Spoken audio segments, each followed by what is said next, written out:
విరోధులపై సింహగర్జన, క్రైస్తవుడే చెయ్యాలి ప్రళయ గర్జన. అపవాది అనుచరులను ఎదిరించిన నాడు విజయంతో జైశాలై నిలిచిపోతాడు. క్రీస్తు విరోధులపై సింహగర్జన, క్రైస్తవుడే చెయ్యాలి ప్రళయ గర్జన.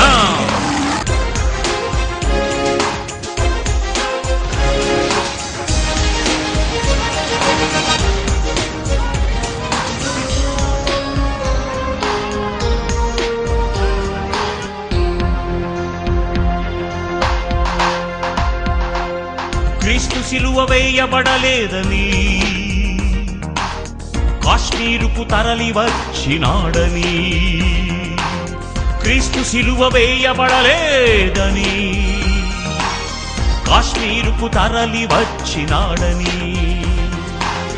కారుపూత కూశాడు మత పిచ్చోడు, చేవ్రాతను రాశాడు చరిత్రహీనుడు.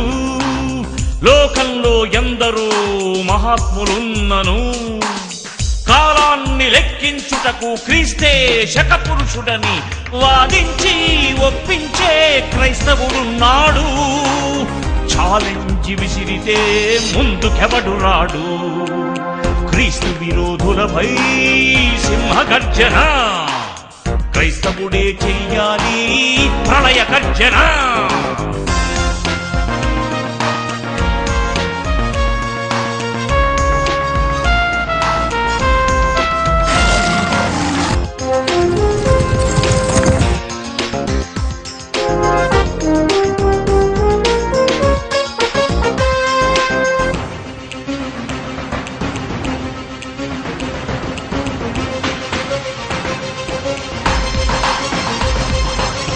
బైబిలే మహాజ్ఞాన గ్రంథమని, మత పుస్తకమన్నవాడు మూర్ఖుడని. బైబిలే మహాజ్ఞాన గ్రంథమని, మత పుస్తకమన్నవాడు మూర్ఖుడని. ఎదిరించే వారితో తర్కించలేదా, ప్రాణాలను ప్రభు కొరకు అర్పించలేదా. చావలేని క్రైస్తవ్యం నీకెందుకు, చావోరేవో తేల్చుకొనగా రా ముందుకు. క్రీస్తు విరోధులపై సింహగర్జన, క్రైస్తవుడే చెయ్యాలి ప్రళయ గర్జన.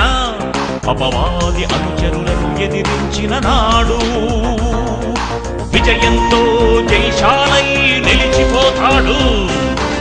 క్రీస్తు విరోధులపై సింహగర్జన, క్రైస్తవుడే చెయ్యాలి ప్రళయ గర్జన.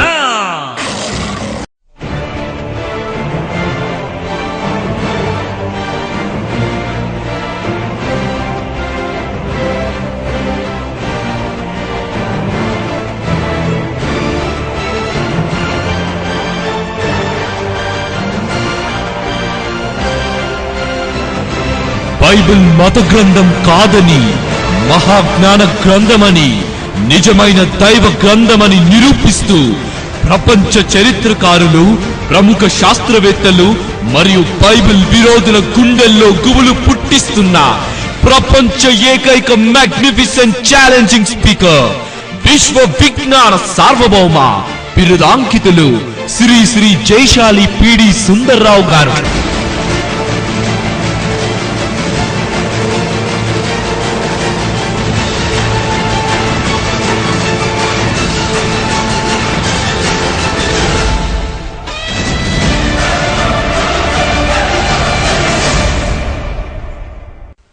ప్రేక్షక మహాశయులకు నమస్కారం. కోట్ల మంది క్రైస్తవ మనోభావాలను ఇబ్బందిపరిచే లేక నమ్మకాలను పాడు చేసే డావిన్సీ కోడ్ లాంటి చిత్రం అనేక దేశాల్లో ఆడటం, మన దేశానికి రావటం, దాని విషయంలో జరుగుతున్న గలాట, ఇవన్నీ కూడా క్రైస్తవ్యానికి కళంకాన్ని ఆపాదించేవిగానే కనబడుతున్నాయి. లోకంలో ఎందరో మహానుభావులు ఉన్నారు. ఎవరి జోలికి పోలేని కొందరు మూర్ఖులు ఎక్కువ భాగం యేసుక్రీస్తు పైన పడుతున్నారు. అలా పడడానికి యేసు చేసిన అన్యాయం ఏంటో నాకు అర్థం కావటంలా. ఒక వ్యక్తిని ప్రపంచంలో శకపురుషుడు అని ప్రత్యేకంగా అతన్ని గుర్తించడానికి ఎన్నో క్వాలిఫికేషన్లు అవసరం అంటారా? మరి యేసుక్రీస్తు శకపురుషుడు అయ్యాడు అంటే ఆనాటి సమాజం తప్పు చేసింది అనుకుంటే ఎలా? మంచిని మంచిగా స్వీకరించలేని ఎందరో మూర్ఖ స్వభావాలు క్రీస్తుపై బురజల్లటం విచారకరం. ప్రియులారా, నింద మోపేవారు ఎవరో కాదు, లెయోనార్డో డా విన్సీ గీసిన బొమ్మలోని మగ్దలేని మరియ యేసు ప్రకారం ఉండటమే. సవాలు విసిరాను, వాళ్ళకి సవాలు పంపించాను. సవాలుకు నిలబడాలి. వాదోపవాదాలు న్యాయస్థానంలో తేలేటట్టుగా మానవ అభియోగాలు మానవ కోర్టులో తేల్చుకోవాలి, కానీ దేవునిపై ఉన్న అభియోగాలు మనుషుల న్యాయస్థానాల్లోకి వెళ్ళటం అనేది విచారింపదగ్గ విషయం. ఇకపోతే ప్రియులరా, మరి డా విన్సీ 15వ శతాబ్దానికి చెందినవాడు. ఏప్రిల్ 15, 1452లో ఇటలీలో పుట్టినవాడు. ద లాస్ట్ సప్పర్, ఆ బొమ్మలో పస్కాను తీసుకున్నప్పుడు యేసుక్రీస్తు ప్రక్కన మగ్దలేని మరియను కూర్చోబెట్టడం. ఏం చూశాడు లియోనార్డో డా విన్సీ? ఏం చూడలేదు. ఒక విషయం మీకు చెప్తానండి. నా పేరు పిడి సుందరరావు. నా అభిమానులు కోకొల్లలుగా ఉన్నారు, నా శత్రువులు కూడా కోకొల్లలుగా ఉంటారు. నా అభిమానులు నా గురించి ఎన్నో మంచి రాస్తారు, నా విరోధులు నా గురించి ఎన్నో చెడ్డలు రాస్తారు. ఓకే, ఏదేమైనా నేను రాసిన మంచి ఆర్టికల్స్లో లేక మంచి సందర్భాలలో మంచి సంగతులలో ఏవైనా సమాజానికి విరుద్ధంగా కానీ లేదా దయ్యపు సంబంధమైన మాటలు కానీ పలికితే, నా నోట అబద్ధాలే వస్తే అవి తప్పు. ఎందుకంటే హృదయంలో ఏముంటుందో నోరు అదే మాట్లాడుతుందండి. పెన్నుంది కదా అని చరిత్ర రాసేసి, కథలు రాసేసి, కుంచుంది కదా అని బొమ్మలు వేసేసి, తుపాకీ ఉంది కదా అని బుల్లెట్ పేల్చిస్తే ఎలా అండి? గతంలో మనం విన్నది, ఎవరో డెన్మార్క్లో ఉన్న ఒక ఆయన ఒక మతానికి చెందిన వారి మనసులను నొప్పించే మరి కార్టూన్ బొమ్మ గీసినందుకు ప్రపంచం అంతా అట్టడుగుపోయింది. మన హైదరాబాద్లో కూడా మరి పాత బస్తీలో జరిగిన అల్లర్లని మీకు చెప్పనవసరం లేదు. ఈ ఒక వ్యక్తి చేసిన తప్పుకి అమాయకులందరూ బలైపోతూ ఉంటారు. అలాంటి వాడే లియోనార్డో డా విన్సీ. అతని మానసిక పరిస్థితి మీకు సరిగ్గా తెలీదు. నేను చెప్తాను, ఇక వినండి. 1452 ఏప్రిల్ 15వ తేదీన ఇతడు ఇటలీ దేశంలోని కత్రినా అనే ఒక అమ్మాయికి, సెరోపియారో అనే ఒక అబ్బాయికి పుట్టినవాడు. వీళ్ళకి పెళ్లి కాలేదండి, అక్రమ సంబంధం. ఈ అక్రమ సంబంధంలో అక్రమ పుట్టుక జరిగింది. తర్వాత క్యాథరినా ఏం చేసిందో తెలుసా? ఎవరు? డా విన్సీకి జన్మనిచ్చిన తల్లి బిడ్డను విడిచిపెట్టి, పెళ్లి కాని భర్తను విడిచిపెట్టి ఎవరితోనూ లేచిపోయింది. ఇక లియోనార్డో డా విన్సీ ఆ పరిస్థితుల్లో ఏ వాతావరణంలో పెరుగుతాడో మీరు ఆలోచించండి. కన్న బిడ్డ కొడుకు గురించి త్యాగాలు చేసినంత వాడు కాదండి సెరోపియారో. ఎవరు? డా విన్సీ తండ్రి. ఎందుకంటే యూరోపియన్ కంట్రీస్ కల్చర్ మీకు తెలుసు, నేను వేరుగా చెప్పనవసరం లేదు. కనుక వరుసగా 4 పెళ్లి చేసుకున్నాడండి. 4 తల్లులు డా విన్సీని ఏ విధంగా కుటుంబ విషయంలో ఎలా చూస్తారు కుటుంబ పరంగా మీరు చెప్పండి. కనుక ఇతడు వాతావరణం అంతా టోటల్ కలుషితమై చివరకు తల్లి చేసిన నీచాతి నీచ కార్యం, జన్మనిచ్చిన తర్వాత వదిలిపోవటం అండి. బిడ్డలు చెడిపోవడానికి తల్లిదండ్రులే కారణం అండి. తరువాత కదా సమాజం, చుట్టూ ఉన్న సమాజం. ఆ తర్వాత లియోనార్డో డా విన్సీ పెద్దవాడై జకోపో సల్తారెల్లి ఒక మగ మోడల్కి మరిగాడంటే ఇది విచారింపదగ్గ విషయం. ఏం ఆడవాళ్ళు లేరా? ఆడవాళ్ళు ఉన్నారండి, కానీ మగవాడిని ఎందుకు కోరుకున్నాడు? వాడి మానసిక రోగం అండి అది. అతడు చేస్తున్న భయంకరమైన కార్యక్రమాలకు ఆనాటి సంఘం, మీన్స్ చర్చ్ అంటారండి, అక్కడ వాళ్ళు అతను వెలివేశారండి. ఈ బహిష్కృత కార్యక్రమానికి లేదా అవమానానికి మరి ఉండలేక వారు పూజిస్తున్న క్రీస్తుకే కళంకాన్ని తేవాలని ఆనాటి చర్చిని ఎదిరించలేని ఈ చేతగాని వాడు యేసుప్రభుని అవమానపరచడానికి పూనుకున్నాడంటే మీరు నమ్ముతారండి? వీడు చిత్రకారుడా చరిత్రహీనుడా మీరు ఆలోచించాలి. వాడు గీసిన బొమ్మకు కోట్ల రూపాయలు ఇచ్చి కొనుక్కుంటున్నారు అంటే వాళ్ళు ఏమైనా జ్ఞానం ఉన్నవాళ్ళు అనుకుంటున్నారా? మరో విషయం అండి, సమాజంకున్న బలహీనత నేను చెబుతాను. ఏమండి, గత కాలంలో ఎవరో ఒక హాలీవుడ్ నటి ఒక బ్రాని కోట్ల రూపాయలకు అమ్ముకున్నారు అంటే మీరు ఆలోచించండి. కోట్ల రూపాయలకు అమ్మే రేటు కట్టేవాడు ఒకడుంటే ఎగబడి కొన్నారండి. ఇదండి కల్చర్, యూరోపియన్ కల్చర్. ఈరోజు వెస్ట్రన్ కల్చర్ కానివ్వండి, యూరోపియన్ కల్చర్ కానివ్వండి, అగ్రిమెంట్ మ్యారేజెస్, కాంట్రాక్ట్ మ్యారేజెస్ పేర్లతో ఎందరో తల్లిదండ్రులు, తల్లి తండ్రి, తల్లి కాని తల్లి, తండ్రి కాని తండ్రి, పిల్లలు కాని పిల్లలు, ఎవరి భార్యో ఎవరి భర్తో, ఎవరి పిల్లలో ఎవరి కుటుంబం అని ఈరోజు మనం గుర్తించలేమండి. అలాంటి అనాగరిక పరిస్థితుల్లో మరి ఆ దేశాల్లో ఉన్న పరిస్థితులు బట్టి జన్మించిన వారు ఎలా ఉంటారు? మరో విషయం మీకు తెలుసు అనుకుంటాను, ఎక్కువగా మీడియాని బట్టి మీరు చూస్తుంటారు, టీవీలు, న్యూస్ పేపర్లు. మెక్సికో అండి, మెక్సికోలో ఎంతోమంది యువకులు ఊరేగింపు చేశారు. ఏం కావాలని? అన్నం కావాలి, బట్టలు కావాలి కాదండి. వాళ్ళు ఏం కోరుకున్నారంటే ప్రభుత్వం నుంచి ఒక ఆడ, ఒక మగ ఇవ్వండి పెళ్ళిళ్ళు. ఆడా మగ పెళ్లి చేసుకునే సంస్కృతి కదండి వాళ్ళది. ఆడవాళ్ళిద్దరూ పెళ్లి చేసుకుంటారట, అనుమతి ఇవ్వాలట, ప్రభుత్వం చట్టం చేయాలట. మగవాళ్ళిద్దరూ పెళ్లి చేసుకుంటారట, చట్టం చేయాలట. ఎంత నికృష్టమైన కార్యక్రమాలండి. మరి అమెరికా ఎలక్షన్స్ ముందు ప్రెసిడెంట్స్గా నిలబడిన వాళ్ళంతా ప్రజలను ఉద్దేశించి మాట్లాడిన మాటల్లో అబార్షన్ చట్టబద్ధం చేస్తా ఉన్నారండి. ఏమండి, ఇలాంటి నీచ సంస్కృతి మన భారతదేశంలో లేదు కదా. గర్విద్దామండి, మనం గర్వించాలి. ఎందుకంటే మన దేశం ప్రపంచంలో గొప్ప నాగరికత కలిగిన దేశం అండి మనది. ఎందుకంటే తల్లిదండ్రులు మరణించిన కొంతకాలానికి వీరు నా తల్లి నా తండ్రి అని వారి ఫోటో చూపించి సమాజంలో గర్వపడగలమండి మనం. మరి ఆ దేశంలో ఎవరు తల్లి ఎవరు తండ్రి అండి? సంస్కృతి లేని దేశాలండి. నా యేసుని గురించి ఎవరేమన్నా నేను ఊరుకోనండి, నేను సహించను. ఎందుకంటావా, ఒక క్యారెక్టర్ గల వాణ్ణిని క్యారెక్టర్ లేనివాడు మాట్లాడడం తప్పండి. ఏమండి, తప్పు చేసేవాడు మరో తప్పు చేసేవాడిని మాట్లాడకూడని ఈ రోజుల్లో తప్పు చేయని వాడిని తప్పు చేసేవాడు నిందించటం, తప్పు పట్టడం నిజంగా ఇది విచారకరమైన విషయం అండి. ఇకపోతే మరి ఎలాంటి దేశంలో పుట్టాడు? యూరోపియన్ కల్చర్లో పుట్టాడు డావిన్సీ. అక్కడ ఎవరమ్మా ఎవరన్నా ఏమండి, మా మధ్యకాలంలో ఒక ఆర్చ్ బిషప్ ఏం చేశాడో తెలుసండి?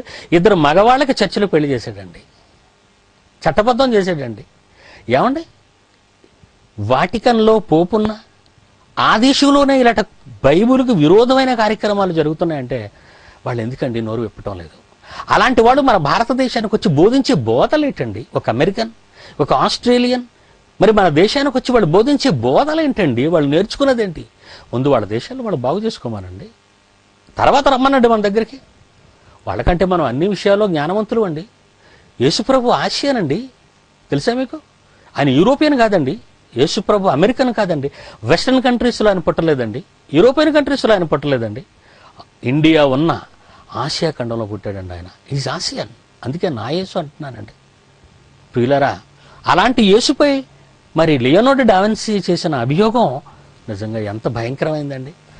ఈ ఇటలీలో ఉన్న రోమా సంఘానికి, రోమా చర్చికి మరి ఎలాంటి ఉత్తరాన్ని పౌలు చేత దేవుడు రాయించాడు అంటే, స్త్రీలు సైతము స్వాభావికమైన ధర్మాన్ని విడిచి స్వాభావిక విరుద్ధమైన ధర్మమును అనుసరించి అటువలే పురుషులు కూడా స్త్రీ యొక్క స్వాభావికమైన ధర్మమును విడిచి పురుషుల అవాచ్యమైనది చేయుచు తమ తప్పిదమునకు తగిన ప్రతిఫలమును పొందుచు ఒకరి ఎడల ఒకరు కాతప్తులగిరి. ఎలాంటి నీచ పరిస్థితులు చోటు చేసుకుంటున్నాయి చూసారా సమాజంలో. మరి ఇవన్నీ ఎంతవరకు నిజం అంటారు? ఇంత మంచి మాటలు రాయించిన క్రీస్తు మీద బురద జల్లాలనుకుని లియోనార్డో డావిన్సీ అతని క్యారెక్టర్. ఏమండి, కన్నవారికి ఏమైనా క్యారెక్టర్ ఉందా వాళ్ళందరికీ? ఏమండి, కన్నవారికి ఏమైనా క్యారెక్టర్ ఉందా? No character. కన్న తల్లికి, కన్న తండ్రికి, కతిర్నాకు కానీ సెర్పియారుకు కానీ అలాంటివి లేకే ఆ కుటుంబం చెడిపోయిందండి. అది మంచి కుటుంబం, క్రైస్తవ కుటుంబం కాదండి. ఇకపోతే ఈ లియోనార్డో డావిన్సీ వాడు చరిత్రకారుడే కావచ్చు, వాడు బొమ్మ గొప్పదని పిచ్చి జనం అంగీకరించవచ్చండి. కానీ జకోపో సల్తారెల్లి అనే ఒక మగ మరి మోడల్తో ఉండటం అనేది ఎంత విచారకరం అంటే. ఇలాంటి క్యారెక్టర్లెస్ వాడు, ఒక క్యారెక్టర్లెస్ కుటుంబానికి పుట్టినవాడు యేసుక్రీస్తు పక్కనే ఒక మగ్ధలేని మరి అనే ఒక స్త్రీని వేశాడంటే స్త్రీల మీద ఏమైనా కోపమా? కన్న తల్లే అన్యాయం చేసి తండ్రికి తనకి అన్యాయం చేసి కుటుంబాన్ని విడిచి వెళ్ళిపోయింది కదా. మరి ఆవేశం, ఆ కోపం ఉంటుంది. అందుకే ఆ కోపంతో ఒక స్త్రీని యేసుప్రభు పక్కన కూర్చోబెట్టి బైబిల్లో లేని వాటికి మరి క్రియేషన్ ఇచ్చాడండి, పుట్టించాడండి. ఈ విషయం నేను అడగాలంటారా? అడగాలండి. ఫిలిప్పీ పత్రిక 1:17 కానీ అపోస్తలుల కార్యం 19వ అధ్యాయం 8వ వచనంలో కానీ వాదించుట యందు ఒప్పించుట యందు పౌలు తీసుకున్న కేర్, జాగ్రత్త. నా ముందు నిలబడటానికి ప్రపంచవ్యాప్తంగా ఇంటర్నేషనల్ వైడ్లో జ్ఞాని అనుకునేవారిని ఎవరినైనా నాతో మీరు నిలబెట్టండి. 2 నిమిషాలండి వాళ్ళని ఓడించేస్తాను. 2 నిమిషాల్లో. నేను చదివింది ఏంటో తెలుసా?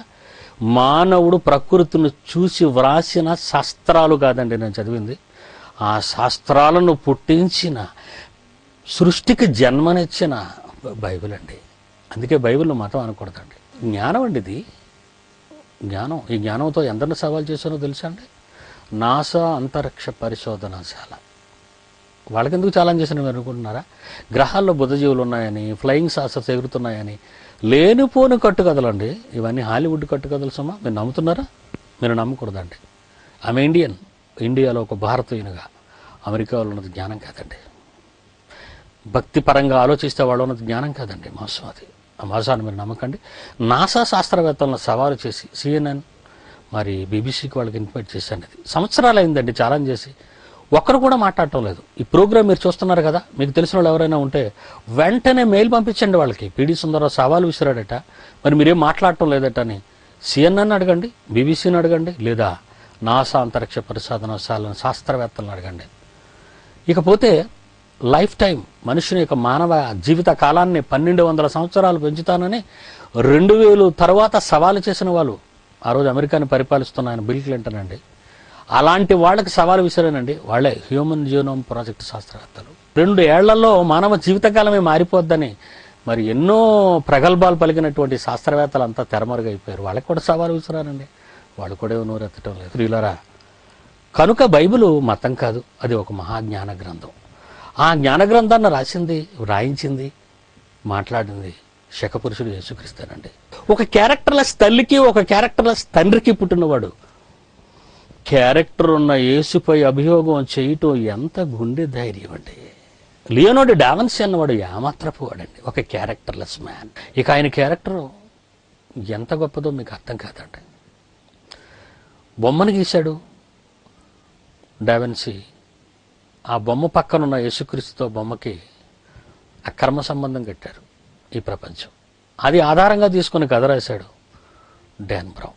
పెన్నుంది కదా అని చరిత్ర రాసేసి, కథలు రాసేసి, కుంచుంది కదా అని బొమ్మలు వేసేసి, తుపాకీ ఉంది కదా అని బుల్లెట్ పేల్చిస్తే ఎలా అండి?